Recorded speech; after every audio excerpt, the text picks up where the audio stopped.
लागू करो कोड सरना वरना देंगे धरना।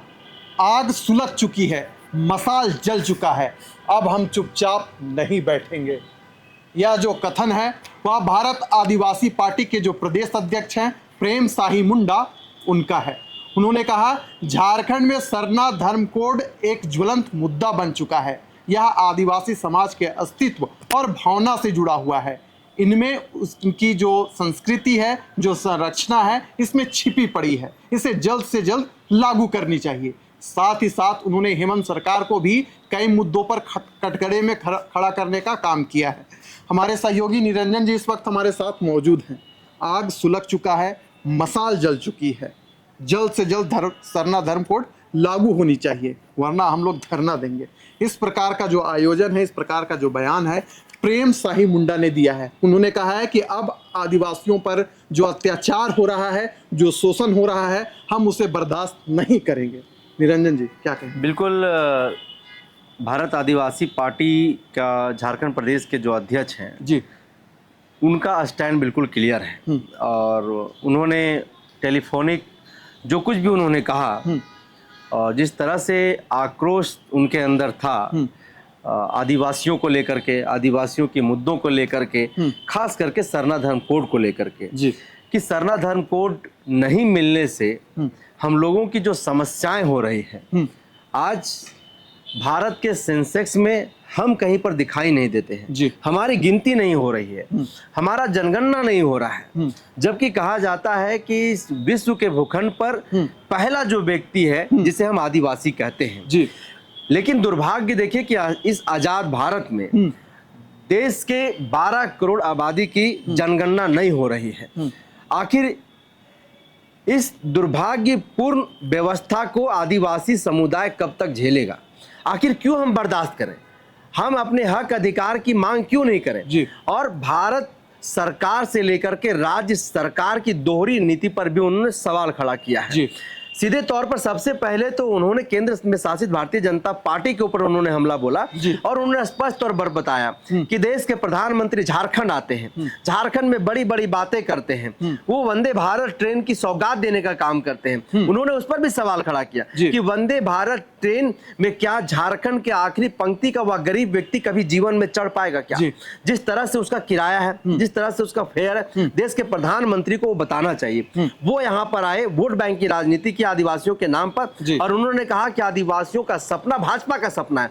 अगर वो चाहते, केंद्र में उनकी सरकार है, वो चाहते तो झारखंड के आदिवासियों सहित देश के आदिवासियों को उनकी जो पुरानी मांग है उन मांगों को वो देने का काम करते। लेकिन ना तो झारखंड में आने के बाद उन पर किसी प्रकार की वो बातचीत किए, न ही आदिवासियों की भावनाओं को समझने का कोशिश किया। तो वैसे में जो वो बातें कह रहे हैं और जिस तरह से उन्होंने मसाल की जिक्र किया, जिस तरह से उन्होंने उलगुलान आंदोलन का बात किया, तो कहीं ना कहीं झारखंड में खास करके आदिवासियों की जो पहचान रही है वो आंदोलन की रही है, वो संघर्ष करना जानते हैं और कहीं ना कहीं इस पथ पर फिर से झारखंड के आदिवासी जो है वो चलने के लिए जो है वो कहीं ना कहीं कोशिश कर रही है। भारत आदिवासी पार्टी के जो कार्यकारी अध्यक्ष हैं अजय कच्छप, उन्होंने कहा कि झारखंड अलग राज्य बिहार से कटकर जल, जंगल, जमीन और आदिवासियों के नाम से हुआ था, लेकिन इन 24 वर्षों में आदिवासी समाज के साथ केवल शोषण हुआ है। उनका हक और अधिकार अब तक छीना जाता रहा है। आदिवासियों के नाम पर केवल राजनीति होती आ रही है। सरना धर्म कोड इसका सबसे बड़ा उदाहरण है। 2024 में जेएमएम की भी सरकार रही, भारतीय जनता पार्टी की भी सरकार रही, लेकिन कोई सुना नहीं। केवल जब राजनीति यानी कि जब चुनाव आता है तब इस मुद्दे को उठाया जाता है, फिर सब अपने अपने बोरिया बिस्तर बांध कर अपने अपने स्थान ले लेते हैं। उनका बयान, क्योंकि वो भी अब भारत आदिवासी पार्टी में शामिल हो गए हैं, उन्होंने कहा है कि हम ललकार रहे हैं, हमें जो फटकारेगा उसे सजा भी देंगे। बिल्कुल, ये स्वाभिमान की बात है, ये अस्मिता पहचान की बात है। आप देखिए अजय कच्छप ने जो बातें कहा है उसी के साथ साथ सूरज टोप्पो हैं जो आदिवासी मूलवासी मंच के केंद्रीय अध्यक्ष हैं।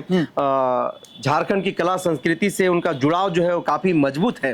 तो सूरज टोप्पो ने भी आज इस बात को कहा कि आदिवासियों को जबरन जबरदस्ती कोई हिंदू कहने की कोशिश करेगा तो पूरे झारखंड के आदिवासी एक जगह पर एकजुट होगा और आंदोलन करेगा। जिस तरह से अजय कच्छप ने अपनी बातों को कहा, तो देखिए विशाल, इसको समझना होगा कि अगर हम किसी सरकारी नौकरी की फॉर्म को भरते हैं, जी, अगर हम आवासीय बनाने के लिए जाते हैं, हम जाति प्रमाण पत्र बनाने के लिए जाते हैं, तो कहीं ना कहीं जाति का जो हमारा कॉलम होता है, जहां पे लिखा रहता है कि आप हिंदू हैं, आप ओबीसी हैं, आप एससी हैं, आप क्या हैं, तो उस कॉलम में आप देखिए कि पहले अन्य का भी कॉलम हुआ करता था, लेकिन उस अन्य के कॉलम को भी जो है पिछले दिनों हटा दिया गया।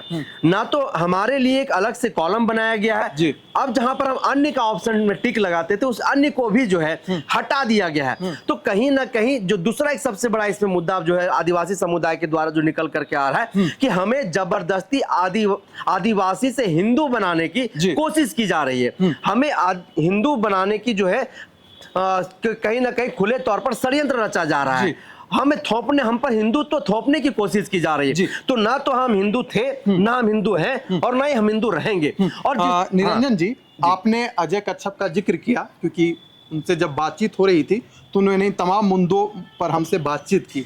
उन्होंने उनसे जब यह पूछा गया कि जो हिंदू संगठन के लोग हैं वह यह कह रहे हैं कि जो सरना शब्द है वह ईसाइयों का है, इस पर आपका क्या मंतव्य है, तो उन्होंने बड़ा ही मजाकिया ढंग से पूछा कि जो हिंदू नेता यह कह रहे हैं कि सरना आदिवासियों का दिया हुआ नाम है, उनसे जरा जाकर आप पूछिए कि जो हिंदू शब्द है वो कहाँ से आया। बिल्कुल, देखिए सरना जो उनका अपना एक प्रतिक्रिया है, जी ठीक है, जो लोग कह रहे हैं इसको भी जानने समझने की कोशिश है। बिल्कुल, जिन हिंदू संगठन के लोगों को या फिर केंद्र में जो शासित सरकार है, लोगों की तो अपना पक्ष रखा ही जाता है, लोग अपना पक्ष रखते हैं, लेकिन केंद्र में जो शासित सरकार है, राज्य में जो शासित सरकार है, कौन क्या कह रहा है, इससे इतर उनको अपना आकलन करने की जरूरत है। अगर आदिवासी संगठन के कुछ लोगों की हम बात करें, कुछ लोगों मतलब जो शिक्षाविद हैं, जो इसके जानकार हैं, तो वो कहते हैं कि ठीक है, केंद्र सरकार को लग रहा है कि सरना जो शब्द है वो ईसाइयों का दिया हुआ है, तो ठीक है, आप सरना धर्म कोड अगर आप मुझे नहीं दे सकते, आपको लगता है कि आप डिलिस्टिंग करना चाहते हैं, एक बहुत बड़ा मुद्दा है डिलिस्टिंग, उस पर भी हम लोग बातचीत करेंगे। लेकिन हम इससे पहले इधर हम लोग थोड़ा सा बातचीत कर लेते हैं। विशाल, जो अभी हम लोग बातचीत कर रहे हैं, उनका कहना है कि आप मुझे जो हम जब अंग्रेजों के अधीन थे, उस वक्त सेंसेक्स में या फिर किसी भी फॉर्म में जो है आदिवासी धर्म का एक कॉलम हुआ करता था। बिल्कुल, तो हमें आप धर्म कोड नहीं दे रहे हैं, तो आदिवासी धर्म कॉलम को जो पुनः वहां पर आप स्थापित करिए, ताकि हमारा तो पहचान हो, हमारी तो जनगणना हो। आप जो डिलिस्टिंग करने की कोशिश कर रहे हैं, वो ऑटोमेटिक ईसाई धर्म के लोग डिलिस्टिंग हो जाएंगे। जैसे ही हमारा धर्म कॉलम मिलेगा, तो केवल और केवल आदिवासी समुदाय के जो लोग हैं जो आक्रोशित इस वक्त है, इसलिए क्योंकि उनकी मुद्दों पर, उनकी अधिकार पर, उनके हक पर, उनके धर्म पर जो है राजनीतिकरण हो रहा है, चाहे राज्य की सरकार हो, चाहे केंद्र की सरकार हो। हेमंत सोरेन की सरकार ने 2021 में एक विशेष सत्र बुला करके जो है सरना धर्म कोड का कहीं ना कहीं विधेयक जो है केंद्र को भेजा, लेकिन यहां पर भी एक सवाल खड़ा हुआ कि आदिवासी ऑब्लिक सरना धर्म कोड आपने क्यों लिखा है, क्यों इस पर फिर एक सवाल खड़ा हुआ कि आपका जो आधार है, आधार कमजोर होने के कारण आपको जो है वह सरना धर्म कोड नहीं दिया जा रहा है। तो अजय कच्छप हो, सूरज टोप्पो हो, प्रेम साहे मुंडा हो, या फिर तमाम जो झारखंड राज्य के आदिवासी संगठन के जो अगुआ हैं, जो इसके जानकार हैं, वो कहते हैं कि सरना जो है वो धर्म कोड हमको किसी भी हाल में चाहिए। और 2024 के विधानसभा चुनाव में जो पार्टी अपने मैनिफेस्टो में लेकर के आएगा, अगर आगे उस पर पहल नहीं करेगा, तो झारखंड के आदिवासियों के साथ साथ पूरे देश के आदिवासी जो है वो सड़क पर उलगुलान करने के लिए बाहर आएंगे और अपने धर्म कोड को लेकर के, अपने हक अधिकार को लेकर के जो है पुनः एक बार फिर से बिरसा मुंडा के तर्ज पर जो है वो उलगुलान करने का काम करेगा। इस खुला ऐलान है उन लोगों का। विशाल, अच्छा, अगर हम भारत आदिवासी पार्टी की बात करें, जहां पर बैठकें होती हैं, आदिवासी समाज से जो जुड़ा विषय है, जो विवाद है, इन सब विषयों पर चर्चा होती है, उनका कहना है कि आदिवासी जाग चुके हैं, जो नहीं जागे हैं हम उन्हें जगाने का काम कर रहे हैं। इस बार झारखंड की जनता एक नया संग्राम देखेगी कि किस प्रकार भारत आदिवासी पार्टी ग्राउंड लेवल पर जाएगी, चाहे वो सरना धर्म कोड से जुड़ा मामला हो या आदिवासियों का जो जमीन है उस पर कब्जा करने का मामला हो। लेकिन निरंजन जी, यहाँ से एक सवाल उठता है तो भारत आदिवासी पार्टी एक राजनीति पार्टी, क्या हम ऐसा नहीं कह सकते हैं कि कहीं ना कहीं इसमें भी कोई ना कोई राजनीति छिपी हुई है? बिल्कुल, देखिए, जब एक राजनीतिक पार्टी किसी विषयों पर बातचीत करती है तो उसमें कहीं ना कहीं उनका एक राजनीतिक स्वार्थ होता है।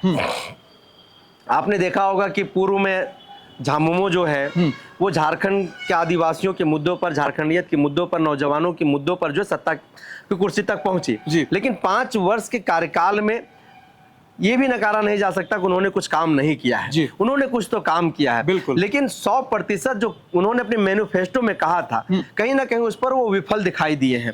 ऐसे में भारत आदिवासी पार्टी जब झारखंड में विधानसभा का चुनाव होना है और विधानसभा के चुनाव से पहले जिस तरीके से आदिवासियों के मुद्दों को लेकर के मुखर दिखाई दे रहा है, जिस तरह से वो ललकार रहा है, हुंकार भर रहा है, दम भर रहा है, कहीं ना कहीं वो अपनी एक राजनीतिक स्वार्थ के कारण और एक अपनी राजनीतिक जमीन भी झारखंड में तराशने की वो कोशिश कर रहे हैं। पिछले दिनों ही भारत आदिवासी पार्टी जो है झारखंड में लॉन्च हुई है और आज यहाँ पर उनका बड़ा संगठन नहीं है। और प्रेम साहिब मुंडा की बात हो तो इससे पहले वो जो है एक आदिवासी जन परिषद नामक संगठन चलाते थे, जिसमें हजारों की जनसंख्या में लोग जुड़े हुए थे। वहीं पर जो अजय कच्छप है वो आदिवासी सेना के केंद्रीय अध्यक्ष है और लगातार जो व्यक्ति है आदिवासियों की जन मुद्दों को लेकर के, चाहे जमीन बचाने की बात हो, चाहे सरना धर्म कोड की बात हो, चाहे पेशा कानून की बात हो, तमाम वैसे मुद्दों को लेकर के वो मुखर रहे हैं। तो कहीं ना कहीं इन मुद्दों को लेकर के ये व्यक्ति जो है आज भी जब वो राजनीतिक पार्टी से जुड़े तो आज भी इन मुद्दों को कहीं ना कहीं वो आगे लेकर के जा रहे हैं और इस लड़ाई को लड़ने के लिए जिस तरीके से उन लोगों ने कमर कस रखी है और लगातार मीडिया के माध्यम से हो छोटी छोटी बैठक करके जो है इन मुद्दों को तूल देने की जो कोशिश कर रहे हैं, एक आंदोलन का जो प्रारूप इन लोग देने की कोशिश कर रहे हैं। आने वाले दिनों में यह विश्वास जताया जा सकता है कि ये दोनों जो व्यक्ति हैं ये मिल करके पूरे झारखंड के आदिवासी समुदाय को भारत आदिवासी पार्टी से ऊपर हट करके एक आंदोलन खड़ा करेंगे और विधानसभा चुनाव में और विधानसभा चुनाव के बाद कहीं ना कहीं वो आंदोलन धारदार होगा और केंद्र में शासित जो सरकार होगी और राज्य में जिसकी सरकार बनेगी, इन दोनों लोगों को मजबूरन सरना धर्म कोड पर स्टांप लगाना पड़ेगा, मुहर लगाना पड़ेगा और आदिवासियों को उनकी पहचान के लिए सरना धर्म कोड की बात हो या फिर आदिवासी धर्म कॉलम की बात हो, कुछ ना कुछ डिसीजन निकाल करके उन लोगों को देना ही होगा।